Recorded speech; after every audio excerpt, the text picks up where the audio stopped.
Anda menyaksikan obrolan malam, saya Christian Grich. Pemirsa, kasus kematian seorang perempuan di bawah lift Bandara Kuala Namu, Deli Serdang, Sumatera Utara terus bergulir. Keluarga Aisyah akan melayangkan somasi melalui kuasa hukum mereka, Hotman Paris Hutapea.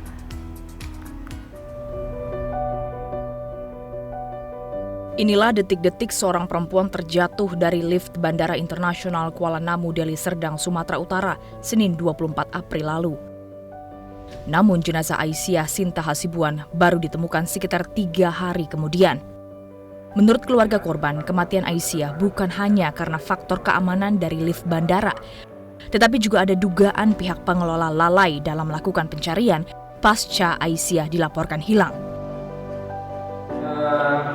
Jadi pihak security ini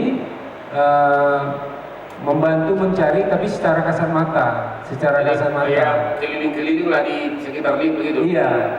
Di sekitar lift. Kemudian setelah itu kan tidak ada lagi upaya-upaya yang lain, maka keluarga berupaya mencari sendiri di sekitar atau di seputaran bandara hingga dini hari.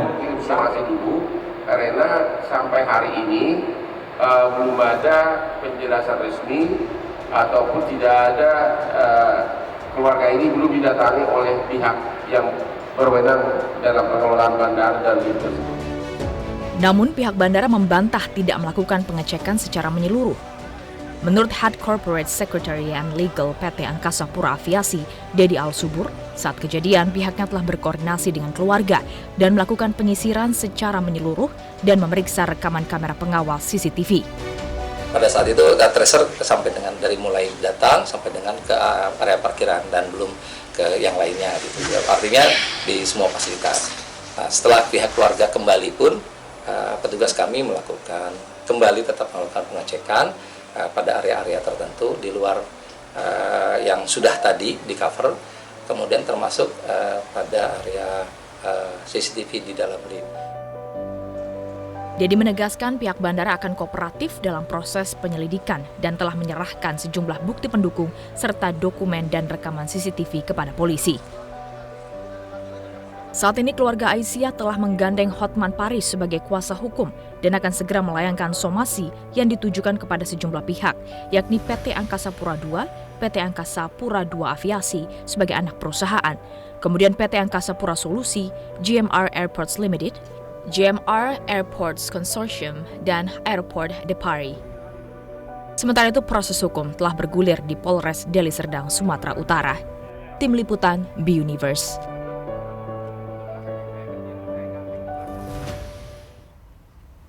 Saya ajak Anda ngobrol dengan Kepala Ombudsman Sumatera Utara, Abiyadi Siregar. Selamat malam, Pak Abiyadi. Selamat malam, Mbak Christian. Ya, Pak Abiyadi, Ombudsman melihat ada kelalaian dalam hal pemeliharaan sarana dan prasarana dari pengelola bandara di Kuala Namu. Anda mungkin bisa menjelaskan lebih spesifik kelalaian seperti apa sebenarnya, perawatan apa yang seharusnya dilakukan secara berkala untuk sarana dan prasarana di bandara termasuk lift yang biasa digunakan oleh para calon penumpang di bandara. Ya, terima kasih Mbak Christian. Jadi kita menduga ada dugaan kelalaian dalam memberikan sarana prasarana yang baik kepada masyarakat pengguna layanan ya. Jadi kemarin itu kita misalnya langsung dalam sidak itu kita melihat langsung observasi di sekitar kawasan lift dan kemudian juga kita melihat melalui CCTV ya. Jadi dari situ, dari dua cara pandang itu kita melihat bahwa kita berkesimpulan sementara bahwa jaminan keamanan dan keselamatan dalam penyelenggaraan pelayanan di Bandara Kuala Namu itu yang kita lihat kurang baik. Kalau kita lihat dari berdasarkan hasil observasi itu ya. Nah, jadi misalnya saya mau menggambarkan tentang kondisi lift ya. Misalnya di lift itu ya, jadi ketika kita lihat kemarin itu liftnya itu kan ketika kita masuk lalu kemudian pintu keluarnya itu di depan, ya kan? Pintu keluarnya di depan, jadi pintu masuk dan pintu keluarnya di depan.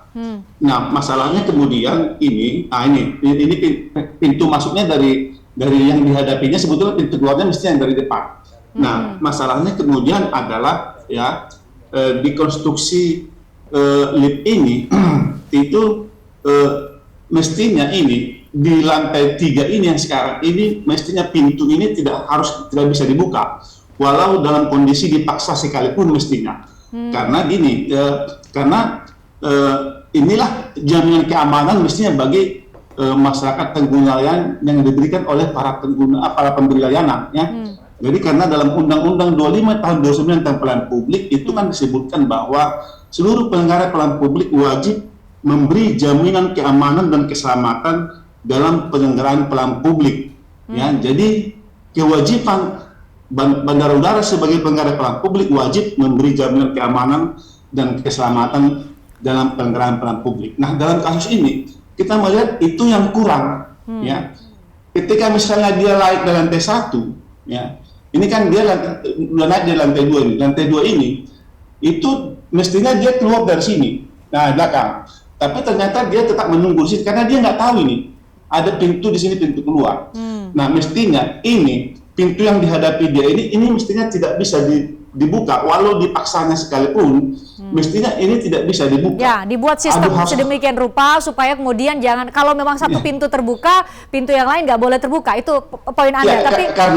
Ya, karena apa? Karena di depan itu bukan pintu akses keluar, di situ ada dinding, bukan akses keluar itu. Ya. Nah, itu masalahnya. Ya. Lalu kemudian kalau misalnya itu tidak bisa terbuka, itu mestinya lantai itu nggak boleh ada seperkosong antara lantai lift dengan lantai gedung. Nah. Itu kan ada seperkosong antara sekitar 50 cm. Ya. Di situ persoalannya. Jadi kemudian makanya saya katakan tadi bahwa ada kelalaian dari pihak manajemen. Oke. Ya. Pak, kalau poin Pak Wiyadi, kalau poin kelalaian menurut Anda sudah terbukti dengan setidaknya kita lihat tadi CCTV, kemudian kita jadi tahu bahwa itu seharusnya pintu yang tidak boleh terbuka, tidak boleh ada celah di antara pintu, sehingga disitulah titik yang membuat korban terjatuh. Tapi poinnya adalah Pak Wiyadi, proses apa yang harus dilalui oleh para pihak dalam ini keluarga? Belakangan kami sampaikan tadi bahwa ada Hotman Paris Hutapea juga akan ikut menjadi pengacara untuk bisa memperoleh pengadilan. Kalau di awam kan mungkin proses pidana berarti ke pengadilan, tetapi kalau untuk bisa kami mendapatkan hak menuntut bagi pihak terkait yang seharusnya tadi menurut Anda undang-undang yang Anda bacakan memberikan pelayanan terbaik, pelayanan publik terbaik kepada masyarakat, itu lewat mana?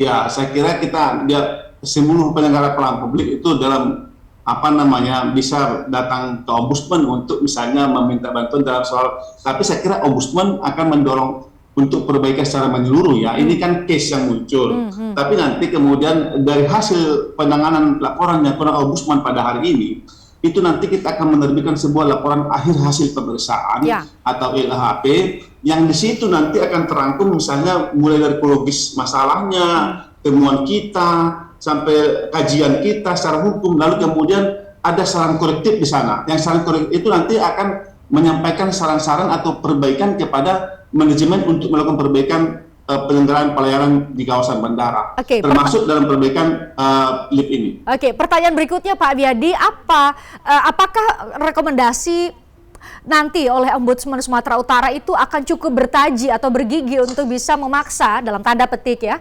memaksa manajemen Angkasa Pura dalam hal ini untuk bisa memperbaiki fasilitas di sana? Seberapa bisa berharap kami kepada rekomendasi dari Ombudsman? Ya harus, saya kira kan undang-undang mengatakan wajib melakukan rekomendasi ombudsman ya, saran ombudsman. Jadi kalau dia tidak mau melakukan itu, saya kira dia pelanggaran hukum. Nanti kita akan lihat situasinya. Tapi secara umum ombudsman, setiap LHP yang terbitkan oleh ombudsman itu selalu dilakukan oleh para terlapor. Ini ya. Jadi nanti kita lihat saja bagaimana prosesnya. Oke. Pak Abiyadi, jadi pertanyaan penting juga adalah nanti proses yang perlu untuk dilakukan oleh ombudsman seperti apa? Apakah nanti akan ada investigasi, kemudian sebelumnya dilakukan rekomendasi atau keluar rekomendasi? Itu yang dilakukan atau tengah dilakukan saat ini oleh Ombudsman Sumatera Utara? Kemarin itu kan kita sudah turun ke lokasi untuk melakukan investigasi. Di sana kita tujuan kita adalah untuk mendapatkan informasi yang lebih detail tentang kasus ini ya. Lalu tentu dari observasi di lapangan kita melihat bagaimana kejadiannya, proses bagaimana, mayatnya di mana, kenapa nggak bisa kenapa sampai lama sekali dapatnya, itu yang kita gali. Lalu kemudian kita monitor lagi misalnya dari CCTV bagaimana situasi di dalam lift. Nah, yang paling penting sebetulnya perlu dipahami publik bahwa di ruang, kalau kita lihat di ruang layanan dari CCTV, di ruang CCTV itu di ruang lift ya, itu tidak ada informasi penggunaan lift di dalam lift. Itu penting, itu hak-hak pengguna layanan ya. Jadi misalnya ya, ini kan berbeda, dua pintu. Mestinya setiap pengguna layanan ini masuk ke dalam, dia sudah harus ada informasi yang bisa dia baca tentang di mana pintu masuk dan di mana pintu keluar. Dia harus terinformasi di situ. Tapi kan terlihat di sini itu sepertinya tidak ada di sini informasi-informasi itu. Padahal itu sangat penting. Kalau saja itu ada, saya yakin mungkin dia ini nggak akan jatuh kejadian ini. Ini kan kalau misalnya ada itu. Tapi kan terlihat di sini sepertinya itu tidak terlihat ada informasi tentang penggunaan lift ini. Atau setidak-tidaknya informasi bahwa ada 2 pintu di sana di bagian belakang dan depan Anda gitu ya. Benar, ya ini harus ada informasi. Misalnya ini ada 2 pintu. Pintu pertama masuk di sini, pintu keluar. Nah yang kedua, kami juga kan sudah membandingkan dengan lift lain. Lift lain itu misalnya di situ ada misalnya dua tombol emergency, ya. Di lift lainnya di 2 tombol emergency, 1 tombol emergency istilahnya itu calling ya. Jadi kalau kita pencet, lalu kemudian akan bisa kita bicara, saya terjebak di dalam lift, mohon dibantu misalnya gitu kan, itu kita pencet.